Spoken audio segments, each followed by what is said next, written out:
It's June 2nd, 2014. A safety deposit box opens at Wells Fargo in Brattleboro, Vermont.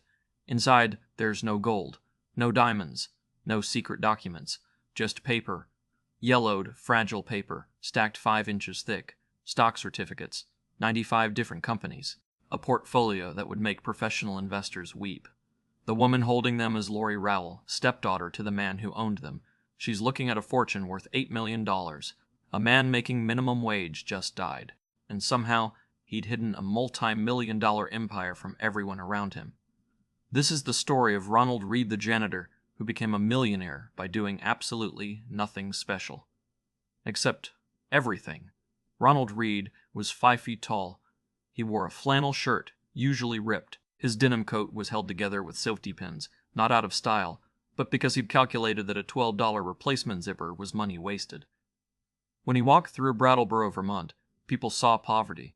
They saw a man who needed help. Some would secretly pay for his coffee. Others would offer him rides, assuming he couldn't afford gas. They had no idea they were buying meals for a man with a net worth exceeding $8 million. They had no idea they were offering transportation to someone who could have bought their house with a single stock dividend. But here's where the story gets strange. Ronald Read wasn't running a scam. He wasn't day trading or flipping properties. He wasn't a hedge fund manager or a venture capitalist. He worked as a gas station attendant for 25 years. Then, after his wife died, he took a part-time job mopping floors at a J.C. Penney. That's it. That was the entire career of the man who would become one of Vermont's greatest philanthropists. And when the story of his death broke in the Wall Street Journal in February 2015, it broke the internet. Not because of what he'd done, but because of what he hadn't done. To understand how a man earning minimum wage accumulated $8 million, you need to go back to October 23, 1921. Ronald Read was born in Dummerston, Vermont during the Great Agricultural Collapse. His family was poor. The kind of poor where you walk 4 miles to school every day, and your shoes have holes you patch with newspaper. His mother worked, his father worked, and still there was barely enough. But Ronald Read graduated high school. He was the first in his family to do so. That was 1940, the same year America was preparing for war. He enlisted in the Army, military police. He served in North Africa and Italy, standing guard in places most Americans would never see. He came home in 1945 with his discharge papers and absolutely nothing else. He walked into Haviland's service station in Brattleboro, applied for a job, and started pumping gas for the Gulf Oil Company. He would stay there for 25 years.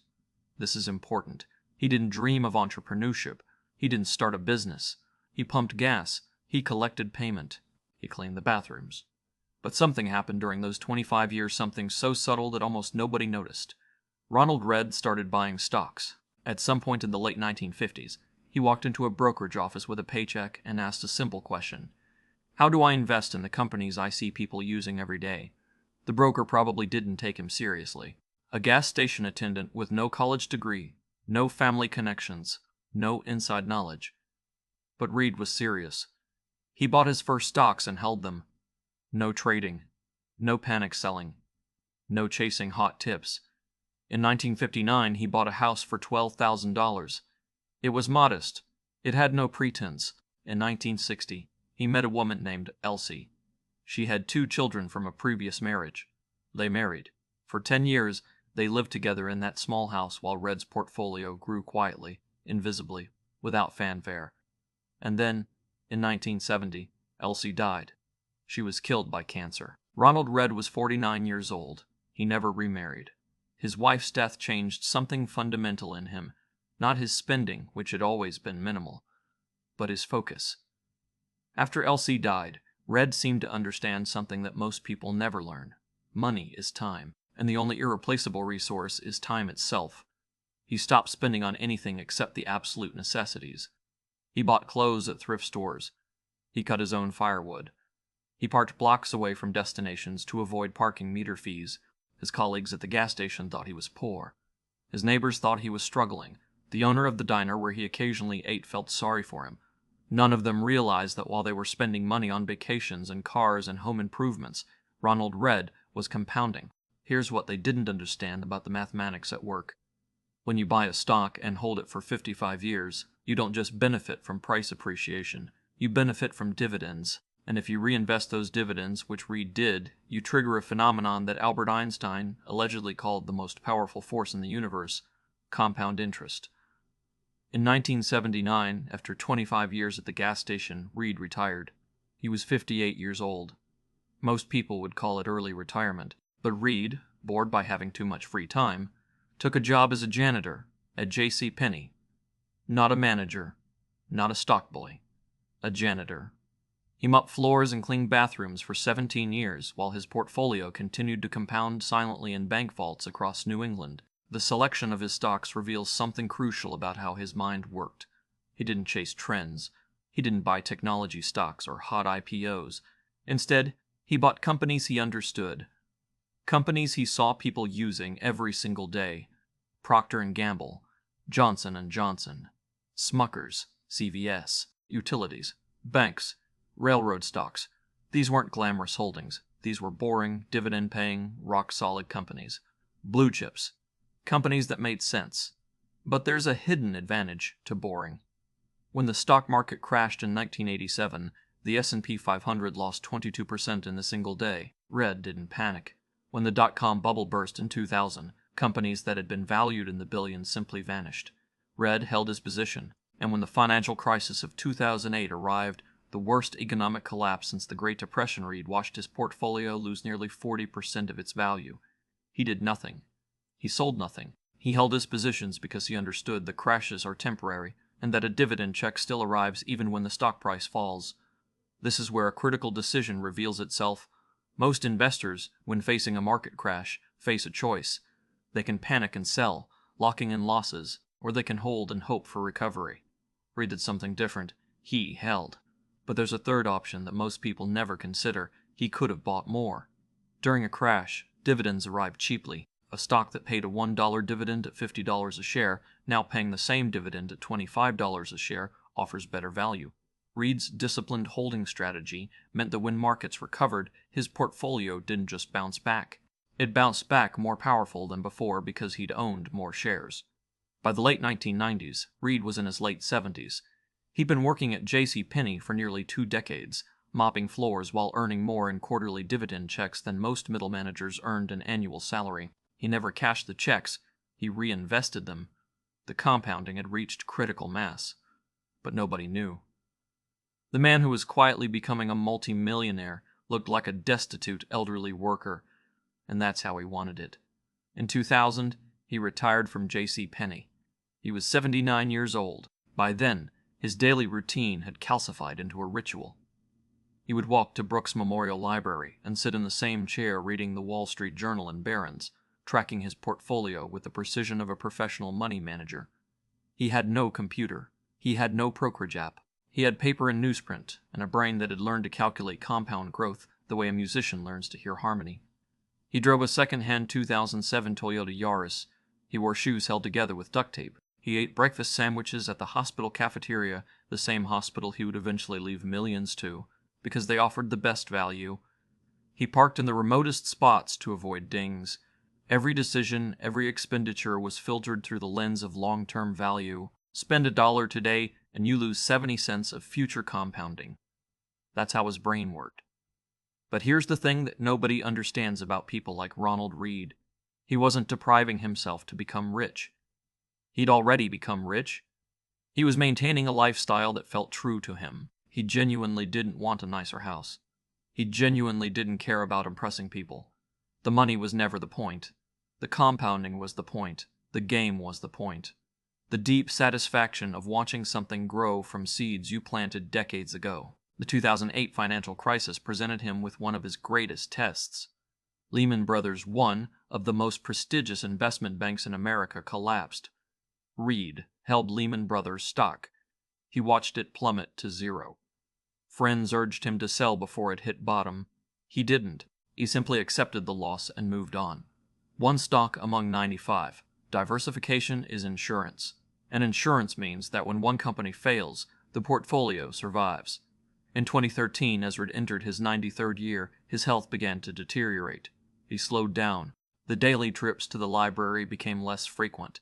The coat with a safety-pinned zipper wore thinner. But he made no changes to his portfolio. He didn't cash out.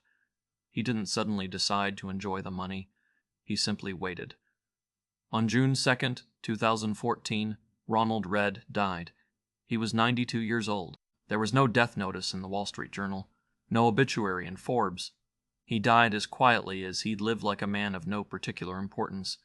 His stepdaughter, Lori Rowell, was named executor of the estate. She'd known him for decades. She'd visited him frequently. She'd never noticed anything unusual. He seemed like a sweet old man with almost no money. That's what she told people. That's what everyone believed. Then came the safety deposit box. When Rowell opened it, she thought it might contain a few $1,000s, maybe a car title, maybe some old documents. Instead, she found a stack of stock certificates measuring 5 inches thick. Each certificate represented ownership in a real company. Each company paid dividends. Each dividend had been reinvested for decades. She pulled out certificate after certificate, her hands beginning to shake. Lehman Brothers shares, General Electric, J.P. Morgan Chase, CVS Health, Procter & Gamble, Johnson & Johnson, Smuckers, railroad stocks, utility stocks, bank stocks, blue chips, boring stocks, reliable stocks, reliable stocks. The mathematics began to reveal itself. One stock worth $10,000 in 1970, reinvested dividends for 40 years, compounds to nearly $600,000. Multiple that across 95 positions, holding periods spanning from the late 1950s to 2014, and you arrive at a number that seemed impossible. $8 million. Not 800,000. 8 million. All earned while pumping gas and mopping floors. The story broke in February 2015. The Brattleboro Reformer ran the headline first. Then the Wall Street Journal picked it up. Then it spread globally. A janitor and gas station attendant had become a multi-millionaire through the most boring investing strategy imaginable. Buy good companies, hold them for 55 years, reinvest the dividends, and ignore everything else. The strategy was so simple that it seemed impossible, but the evidence was undeniable. $8 million, 95 stocks, 55 years. When the story broke, something extraordinary happened. The people who'd bought him coffee felt shame. The people who'd offered him rides felt foolish. The town that thought they knew Ronald Read realized they'd never actually known him at all.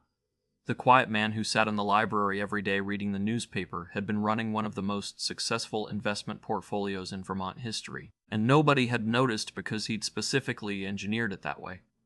What Ronald Read had done unknowingly, maybe even accidentally, was create a masterclass in investing discipline that contradicted everything Wall Street teaches. He'd ignored the noise.